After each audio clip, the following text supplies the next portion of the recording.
नमस्कार बच्चों, ये आपकी हिंदी की पाठमाला है क्लास 6 की अयांश। इसका मैंने आपको फर्स्ट लेसन जो कि एक कविता थी आपको रीड करवाया था। ये कविता किसने राइट की थी? डॉक्टर गीता रानी ने। इसके बाद हम नेक्स्ट पेज नंबर 6 पे इसके शब्द अर्थ हैं। ये बेटा आपने अपनी नोटबुक पे राइट करने हैं और अच्छे से लर्न करने हैं इसको। उसके बाद अभ्यास वर्क है जिसमें कुछ मौखिक प्रश्न दिए हुए हैं जो मैं आपको करवा रही हूँ।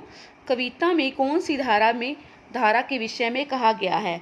बताओ बेटा, किसके विषय में कहा गया है कविता में? कविता में प्रेम की धारा के विषय में कहा गया है।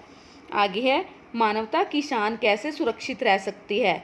मानवता की शान, अगर आपने अच्छे से बेटा पोएम रीड किया तो आपको ये क्वेश्चन बिल्कुल ईजी, आपके लिए बिल्कुल ईजी है। मानवता की शान, जब तक प्रेम की धारा जीवन में गतिमान रहती है तब मानवता की शान सुरक्षित रह सकती है।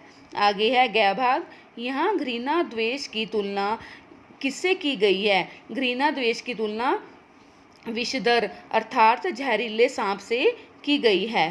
प्रेम अपने साथ क्या कहलाता है? प्रेम अपने साथ खुशियाँ और आनंद लाता है। आगे है लिखित प्रश्न, बहुविकल्पीय प्रश्न, सही उत्तर के सामने सही का निशान लगाओ। आगे देखो क्या भाग है इसका? प्रेम को यहाँ कहा गया है राष्ट्र की शान, परिवार की शान, मानवता की शान और विद्यालय की शान। ये आप खुद करना, आपको आता है ये क्वेश्चन। घृणा द्वेष के विषधर डसते हैं, कमजोरों को, चित्त को, वीरों को या शरीर को? इसका आंसर आएगा चित्त को।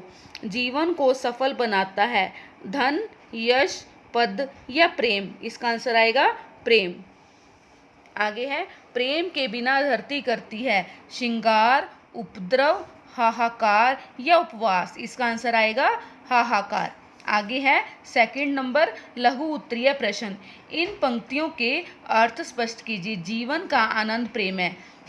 इसका अर्थ है कि बेटे हमारे इसमें कवित्री ने यह बताया है कि जीवन का आनंद एक प्रेम ही है जो हमारे जीवन में आनंद भरता है, हमारे जीवन में खुशियाँ और उमंग भरता है। आगे ख भाग, सच मानो यह सव्य है ईश्वर। इसमें कवित्री यह बताते हुए कहती है कि प्रेम, अगर हमारे जीवन में प्रेम की धारा गतिमान रहे तो हमारा जीवन बहुत आनंदमय बन जाए। इसीलिए कवित्री ने प्रेम को सव्य ईश्वर की संज्ञा दी है। कवित्री ने प्रेम को ही भगवान माना है।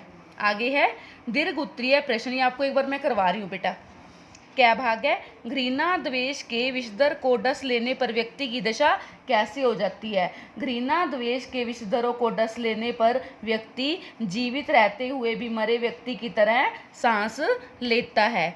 आगे है ख भाग, जीवन में खुशी या उमंग कब आते हैं? जब जीवन में प्रेम की धारा बहती है तब हमारे जीवन में खुशी और उमंग आते हैं। थर्ड है, प्रेम का गुणगान कौन कौन करते हैं? प्रेम का गुणगान पैगंबर अर्थात आध्यात्मिक गुरु और जिन्होंने इस धरती पर अवतार लिया है वो प्रेम का गुणगान करते हैं। ओके, थैंक यू बेटा। आपने ना ये वाला मौखिक प्रश्न, बहुविकल्पीय प्रश्न, लघु प्रश्न और दीर्घ उत्तरीय प्रश्न ये अपने नोटबुक पर राइट करने हैं और अच्छे से इसको लर्न करना है। Thank you.